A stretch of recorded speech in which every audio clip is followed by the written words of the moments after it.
state of shock is not just what happens to us when something bad happens. It's what happens to us when we lose our narrative, when we lose our story, when we become disoriented. What keeps us oriented and alert and out of shock is our history. So a period of crisis like the one we're in is a very good time to think about history, to think about continuities, to think about roots. It's a good time to place ourselves in the longer human story of struggle.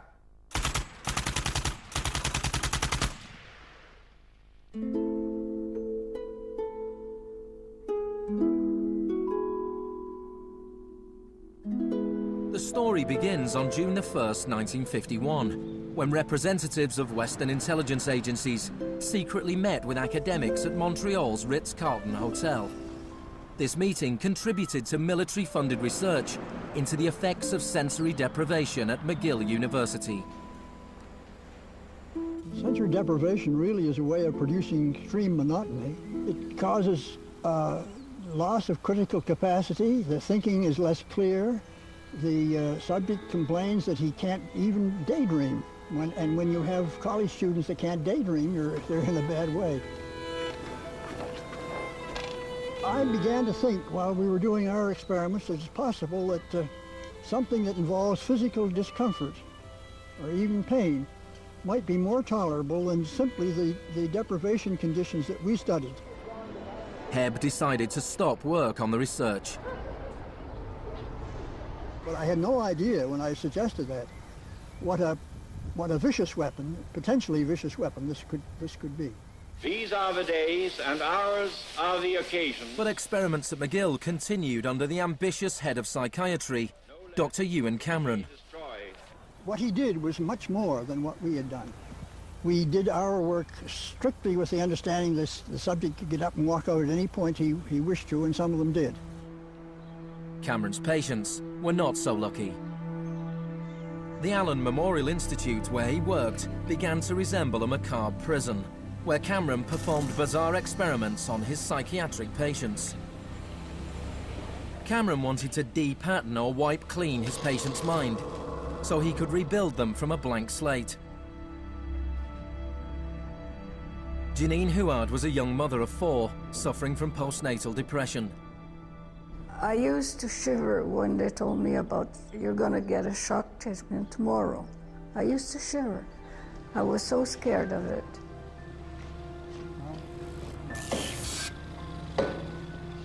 And I would wake up in another room, all mixed up and sad, and it used to make me very sad after.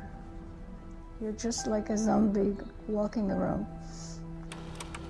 Cameron combined shock therapy with sleep therapy and the repeated playing of taped messages. It says, Janine, Janine, you are running away from your responsibility. You don't want to take care of your husband and children. All the time, the same thing. It sounds like you were being interrogated. Yes, interrogation, but for what purpose? It wasn't long before the CIA put Cameron's research into practice. Many of his techniques appear in the agency's Kubark Counterintelligence Interrogation Manual. These words are from the manual.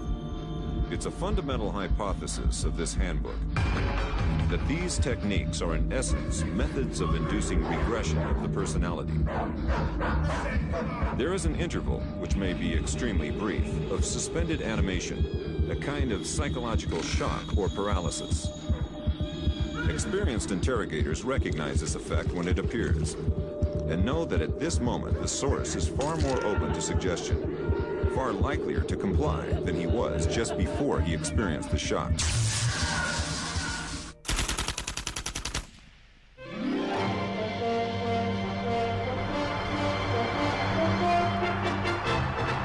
At the same time as Ewan Cameron was conducting his experiments in Montreal, an exponent of another kind of shock was working not so far away.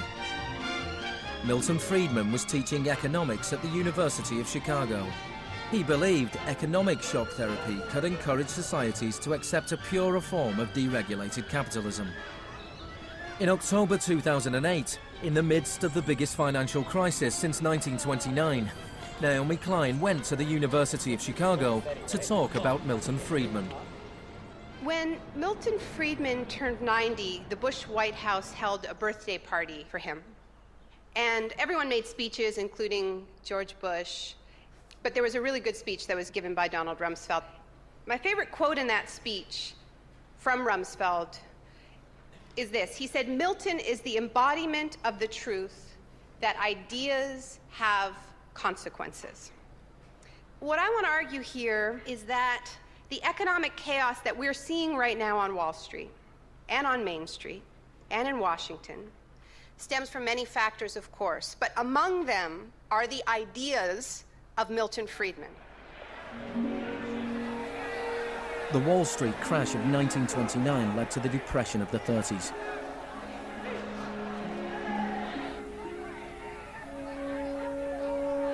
Central to Friedman's thesis was his opposition to the New Deal, announced by President Franklin Roosevelt in his inaugural speech.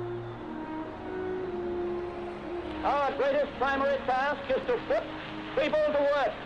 This is no unsolvable problem if we face it wisely and courageously.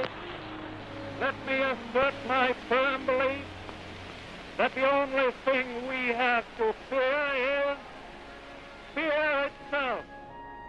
Influenced by the economist John Maynard Keynes, Roosevelt started a program of public employment to get people back to work. Today, depression is a fading memory. Millions of men and women have found employment, and with it, confidence and hope. It wasn't that simple. The Depression lasted into World War II. But after the war, the Marshall Plan spread Keynes's model of government regulation and intervention to Europe.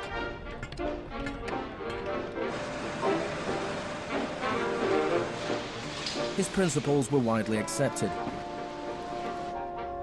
but not in the economics department of the University of Chicago.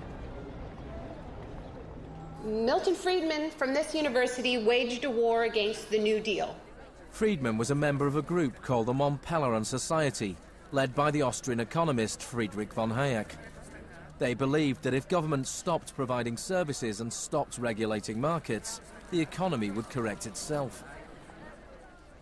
In the 50s, they were seen as cranks, but over the last 30 years, their ideas have become the dominant economic doctrine. The thesis of the shock doctrine is that we've been sold a fairy tale about how these radical policies have swept the globe. That they haven't swept the globe on the backs of freedom and democracy, but they have needed shocks, they have needed crises, they have needed states of emergencies.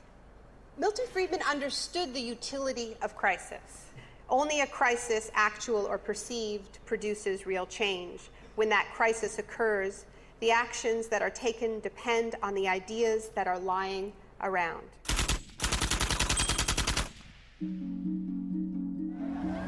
It was in Chile that Friedman's disciples first learned how to exploit a large-scale shock or crisis. Usually the official storytellers of neoliberalism, the official publicists, don't even mention Chile. They start the story with Thatcher and Reagan because it's much more flattering that way. In the 50s and 60s, Chile's progressive developmental policies were a beacon in the region. The government invested in health, education and industry. American corporations were worried their investments would suffer. In response, the US State Department began sponsoring students from Chile and the rest of South America to study free market economics with Milton Friedman.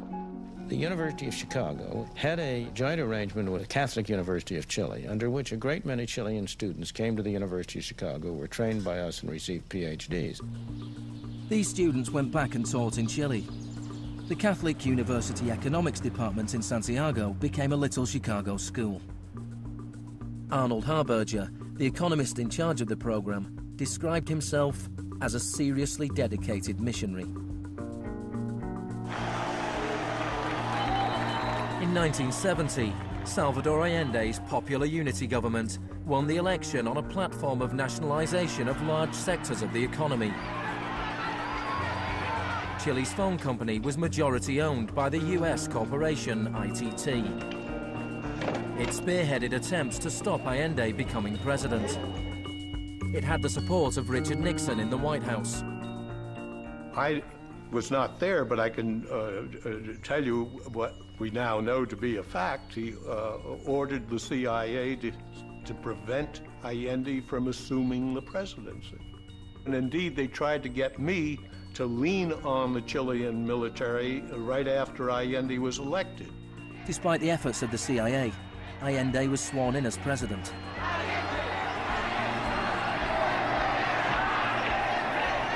Richard Nixon ordered the CIA director to make the economy scream. Señor Nixon es presidente de Estados Unidos y yo soy presidente de Chile. Yo no tendré un término despectivo contra el señor Nixon mientras el señor Nixon respete al presidente de Chile. Preparations began for the military coup. The Chilean Chicago boys started work on a 500-page economic blueprint called the BRIC. With US funding, everything was done to destabilize the economy. Truck drivers went on strike, bringing factories and shops to a standstill. There was a failed coup attempt on June the 29th, 1973. And then on September the 11th, with General Pinochet leading the army, the assault began on the presidential palace.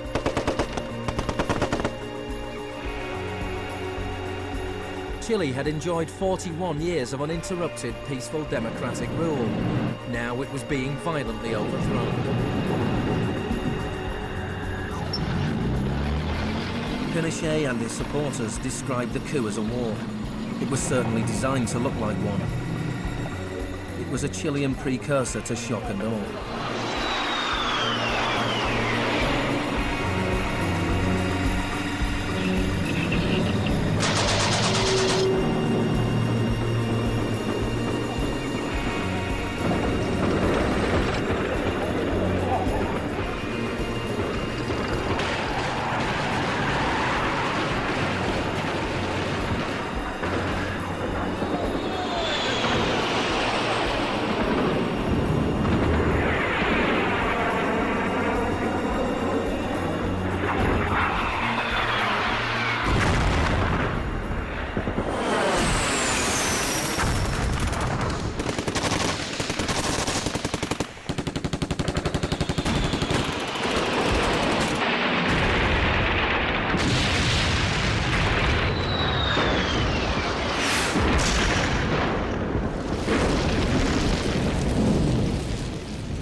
Fuerzas Armadas y de Orden, solo bajo la inspiración patriótica de sacar al país del caos que en forma aguda lo estaba precipitando el gobierno marxista de Salvador Allende. The Chicago boys delivered their economic blueprint, the BRIC, to Pinochet.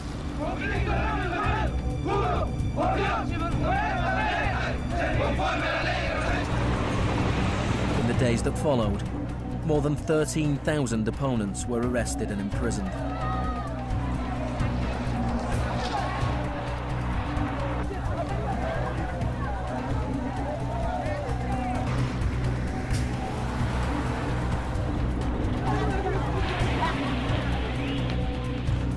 Thousands of prisoners were held in the National Stadium. Many were tortured. Chile became notorious around the world. ¿Cuántas personas?